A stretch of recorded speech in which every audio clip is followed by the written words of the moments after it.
열흘째 꺼지지 않는 동해안 산불이 아마 오늘 단비로 잡힐 것 같아 정말 다행이라는 생각이 듭니다.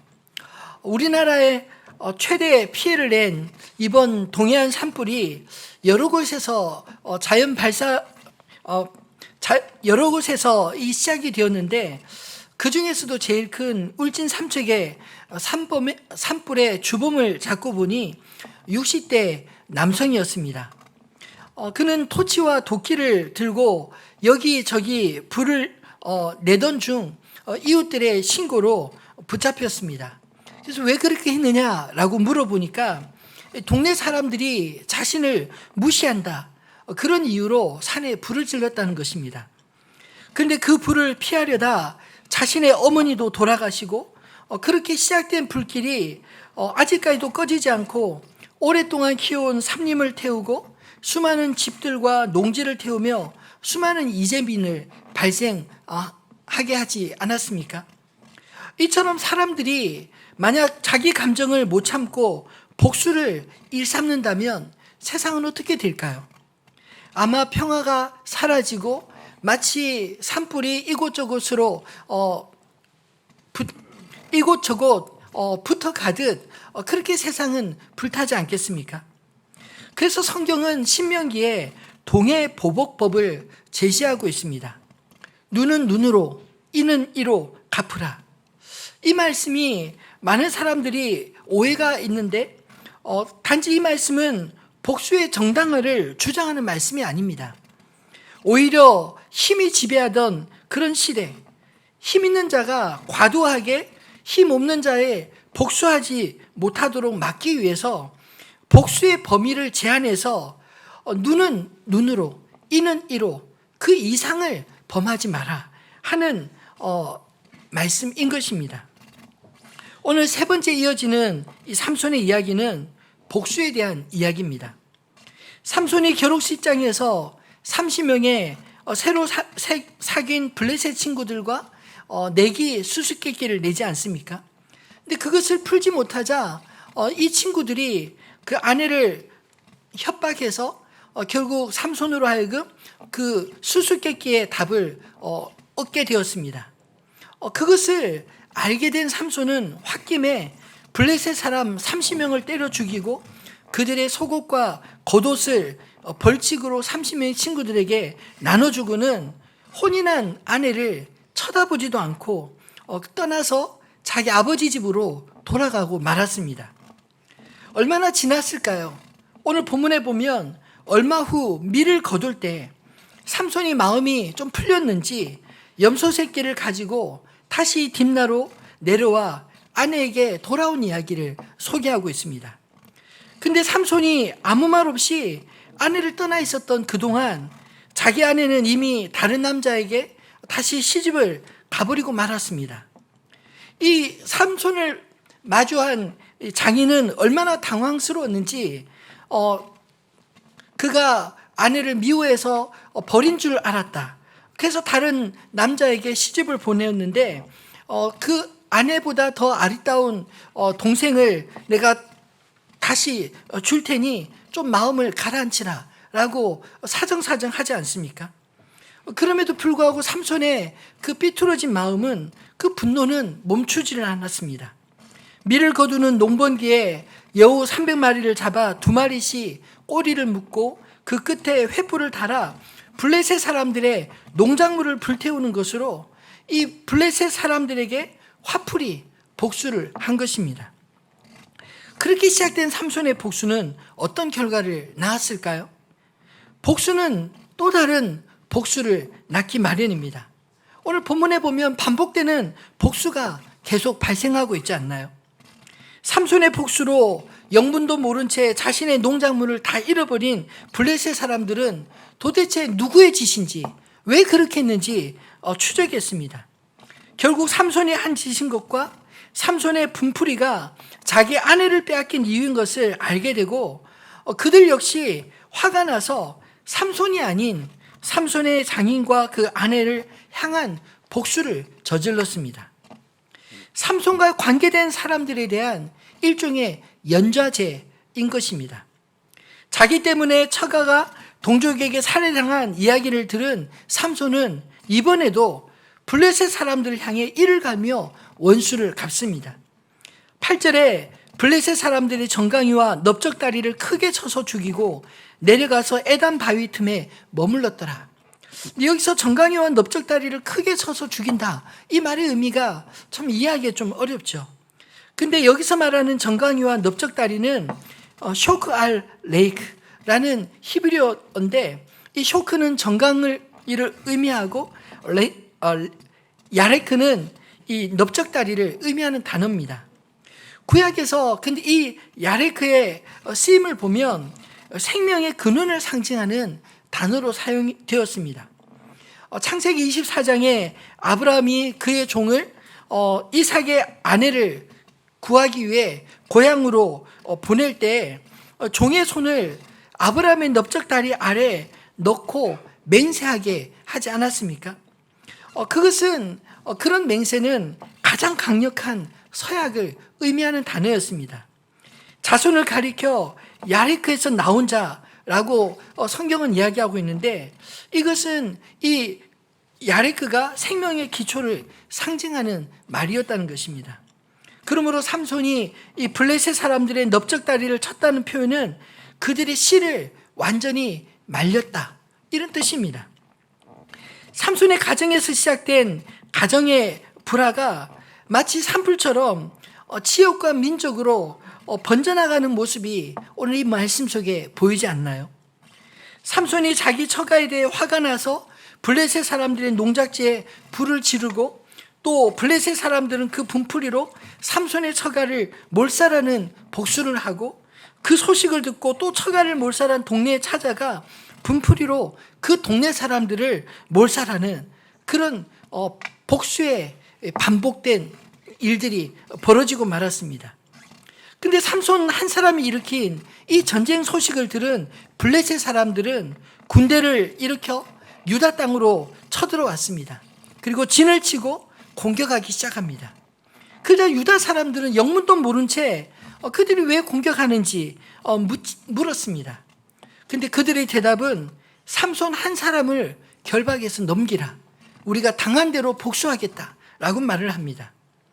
이 요구에 이스라엘 사람들은 무려 3,000명이나 떼를 지어 에단바위 틈에 숨어있는 삼손을 찾아갔습니다. 그리고 이렇게 말합니다.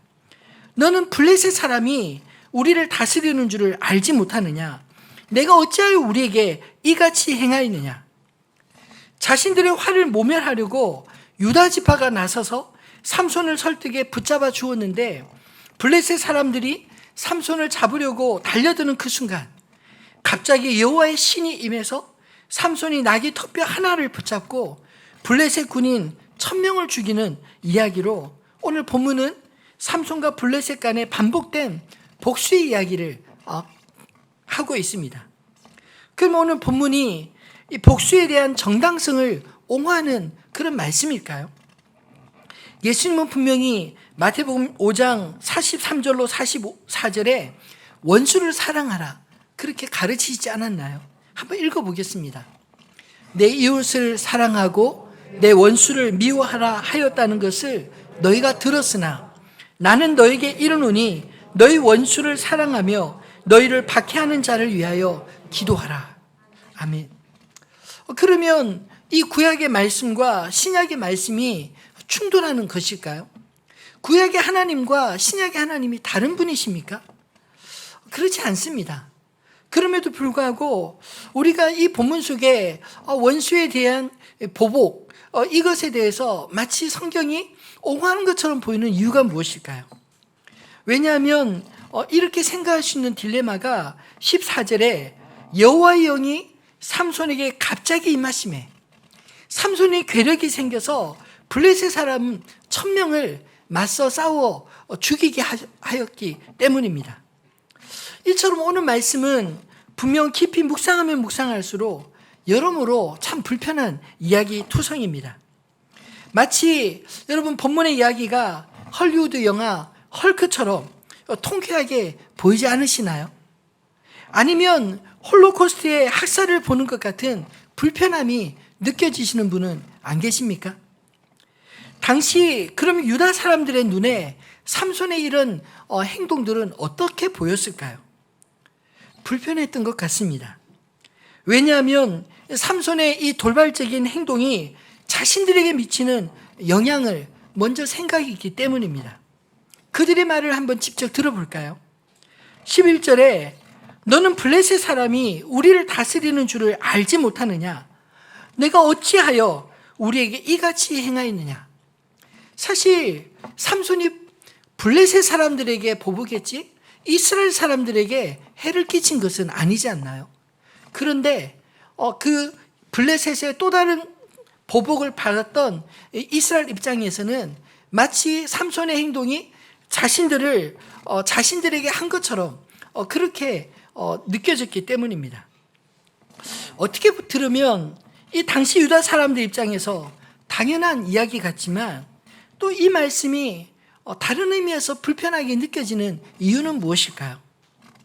이 말은 당시 이스라엘이 어떤 상태였는지 정확하게 보여주는 그런 영적인 상태를 보여주는 말씀이기 때문입니다. 그들은 이 본문에 보면 블레셋의 통치를 아주 자연스럽게 받아들이고 있지 않습니까?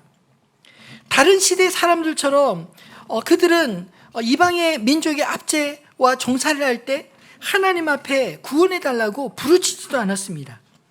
오히려 하나님께서 세우신 사사 삼손이 일으킨 복수 때문에 그들은 불편함을 호소하고 있는 것입니다. 마치 이런 이야기 아닐까요? 너만 조용하면 되는데 왜 굳이 그렇게 분란을 일으켜서 화를 자초하느냐? 너 때문에 우리도 못 살겠다. 이런 투 아닌가요? 그렇다면 그들이 추구한 평화는 어떤 것이었을까요? 비록 블레셋의 종이 되더라도 전쟁 없는 굴종의 평화를 원했던 게 아닐까요? 근데 삼손이 자신들의 평화를 깨뜨려서 자기 동족이지만 삼손과 그의 행동들이 무척 불편했던 것입니다. 근데 삼손은 자기를 잡으러 온 그 동족들과 싸우지 않고 순순히 잡혀주었습니다. 못 싸운 게 아니라 안 싸운 것입니다. 여러분 누가 옳게 보이나요? 어떻게 보면 문제만 일으키는 삼손보다 문제를 사전에 막고자 해결하고자 하는 유다 사람들의 행동이 오히려 더 잘 이해되지 않나요? 그럼 하나님께서는 왜 삼손의 이야기를 오늘 이 말씀 속에 담아두셨을까요? 이 말씀을 통해 우리에게 무슨 이야기를 하시고자 하는 것일까요? 비록 혈기왕성하고 자기 마음대로 사는 것 같지만 하나님의 삼손을 통해 하시고자 하는 일, 그 방향은 분명하게 보이지 않습니까? 삼손의 결혼 이야기로부터 시작된 이 이야기는 그의 아내와의 불화로부터 시작해서 블레셋 사람들과의 불화로 이어지고 그리고 이스라엘과 궁극적으로 블레셋의 연합이 깨어지는 과정까지 오늘 본문은 점점점 발전적으로 이야기하고 있습니다. 마치 하나님과 다곤신이 하나일 수 없듯이 결코 섞여서는 안 되는 이스라엘과 블레셋 사이에 결코 통제되지 않았던 한 사람 삼손으로 인해서 그들의 관계가 깨어지게 만드신 것입니다. 이스라엘이 그동안 다른 민족들의 압제를 받으면 하나님께 부르짖기라도 했는데 블레셋 지배 시기에는 하나님께 부르짖지도 않았습니다. 40년의 세월 동안 서서히 블레셋 사람처럼 동화되어 버렸기 때문입니다. 종으로 사는 것은 이제 당연한 것이고 오히려 그들의 우상이 하나님보다 더 크게 보이기까지 한 것 아니었을까요? 스스로 블레셋 사람들이 자신들에게 씌운 굴레를 깨트릴 의지도 없고 또 원하지도 않았던 그들을 대신해서 하나님은 삼손을 사용해 그 관계를 불편하게 만드시고 깨트리신 것입니다. 비록 불안정한 사사였지만 하나님은 그의 힘과 불완전한 성격적 결함까지도 사용하셔서 세상과 짝하여 살던 그들을 흔들어 깨우신 것입니다. 삼손을 통해 블레셋 사람들의 미움을 받게 하심으로 그들이 블레셋 사람이 아니라 또 그들과 동등한 위치에 있지도 않음을 스스로 깨닫게 하신 목적이 아닐까요? 아이러니한 것이 삼손이 싸운 것은 사실 이스라엘 때문만은 아닙니다. 그의 사사 기간은 20년이었는데 그 기간이 블레셋 사람의 때라고 기록하고 있는 것은 그의 시대는 블레셋을 이기지 못하였다라는 말이기도 하고 블레셋으로부터 평안을 가져오지 못했다라는 뜻으로도 읽히는 대목입니다. 보통 사사들이 활동을 하고 나면 어느 사사 이후에 몇 년 동안 그 땅에 평화가 있었다 이렇게 말하지 않았나요? 그런데 오늘 이 삼손에 대한 이야기는 그가 20년 동안 이스라엘 사사로 있었지만 그 땅에 평화가 없었습니다. 그리고 그 땅은 여전히 블레셋 지배하에 있었다는 것입니다. 우리는 삼손의 이런 불완전한 구원의 이야기를 들을 때 오히려 우리를 온전하게 구원하신 그리스도를 다시 바라보게 해주지 않을까요? 여러분, 진정한 자유는 무엇으로부터 오는 것일까요? 우리 역시 어쩌면 이 세상의 문화 속에 마치 오늘 본문의 이스라엘 백성들처럼 블레셋 문화 속에 40년 동안 길들여졌던 그 백성들처럼 우리의 정체성을 잃어버린 채 거짓된 평화, 거짓된 자유에 안주하고 있지는 않습니까? 요즘 연일 이 우크라이나와 러시아 전쟁 이야기를 볼 때마다 저는 가슴이 뭉클뭉클 할 때가 있습니다. 왜냐하면 그들은 과거 소비에트 연맹의 깃발 아래 같은 나라였고 또 공산주의를 경험했던 사람들이었습니다. 근데 이제 공산주의 독재에서 벗어나 그들이 맛본 자유, 그것을 내가 다시는 잃어버리지 않겠다. 그런 심정으로 목숨 걸고 싸우고 있지 않나요? 우리나라가 6.25 전쟁에서 만약 졌다면, 공산화되었다면 지금 어떤 상태였을까요? 지금의 북한 사회를 떠올리면 그 당시에 목숨을 걸고 싸웠던 우리 어른들과 그리고 유엔 연합군의 희생이 너무 고맙게 느껴지지 않습니까? 우리는 다시 그 당시로 돌아갈 수 없다는 우크라이나 사람들의 결연한 외침이 오늘 이 이스라엘 백성들의 그 삼손을 잡아주던 말과 묘하게 대비되어 거짓된 고발을 거짓된 평화를 고발하고 있지 않나요? 예수님은 거짓된 평화를 깨트리시고 진정한 자유와 평화를 위해 이 땅에 오셨습니다. 주님은 공생애를 시작하실 때 회개하라, 천국이 가까이 왔느니라 선언하셨습니다. 왜냐하면 우리가 죄 안에 있을 때는 진정한 의미의 평화가 없기 때문입니다. 회개해야만, 여호와께 돌아가야만 우리 안에 진정한 평화가 임하고 하나님 나라를 맞이할 수 있다, 이런 뜻이지 않나요? 또한 예수님은 진리를 알지니 진리가 너희를 자유롭게 하리라 말씀하셨습니다. 진정한 자유는 진리 대신 그리스도, 그분을 알고 그분 안에 있을 때 우리가 진정한 자유를 누리는 것을 믿으시기 바랍니다. 그리고 자신의 생명으로 우리의 죽을 생명을 살리기 위해 죄 없으신 그분이 우리의 죄를 위해 십자가를 친히 지셨습니다. 사도 바울은 우리의 구원이 그리스도의 대속과 하나님의 사랑 때문임을 이렇게 증명하고 있습니다. 로마서 5장 8절 말씀을 읽어볼까요? 우리가 아직 죄인 되었을 때 그리스도께서 우리를 위하여 죽으심으로 하나님께서 우리에 대한 자기의 사랑을 확증하셨느니라.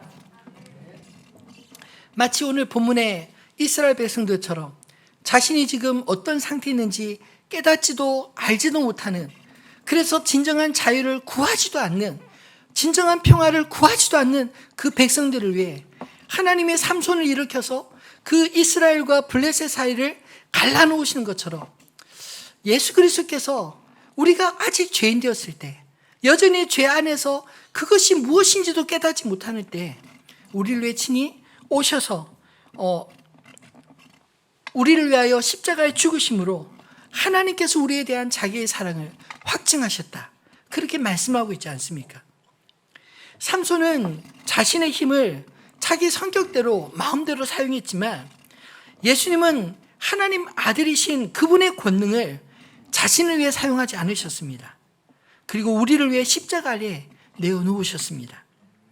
진정한 평안은 죄와 타협하지 않고 그리스도 안에 있을 때, 그리스도와 함께 싸울 때 우리에게 주어지는 줄 믿으시기 바랍니다. 주님의 공생의 기간은 우리의 평화를 위해 주님 자신의 평화를 내어주신 그런 수많은 이야기들 아닌가요? 오직 그리스도 안에 있을 때만이 우리는 그의 평화를 누리게 될 것입니다. 하나님 안에서 자유할 수 있는 이 원리는 사실 구약시대나 신약시대나 별반 차이가 없습니다. 왜냐하면 우리 인생의 주인, 우리 인생의 왕이 누구냐? 바로 이 문제이기 때문입니다. 여러분 인생의 주인은 누구이십니까? 하나님이 우리 인생의 주인 되실 때, 우리가 하나님 앞에 부르짖을 때 하나님 반드시 응답해 주시는 줄 믿으시기 바랍니다. 아이러니하게도 오늘 본문을 보면 나시린으로 태어나서 여호와의 사자로 부름받았던 삼손이 성경에서 처음 부르짖는 장면이 오늘 18절로 19절 이렇게 기록되고 있습니다. 같이 한번 읽어볼까요? 삼손이 심히 목이 말라 여호와께 부르짖어 이르되 주께서 종의 손을 통하여 이 큰 구원을 베푸셨사오나 내가 이제 목말라 죽어서 할례 받지 못한 자들의 손에 떨어지겠나이다 하니 한 우묵한 곳을 터뜨리시니 거기서 물이 솟아 나오는지라 삼손이 그것을 마시고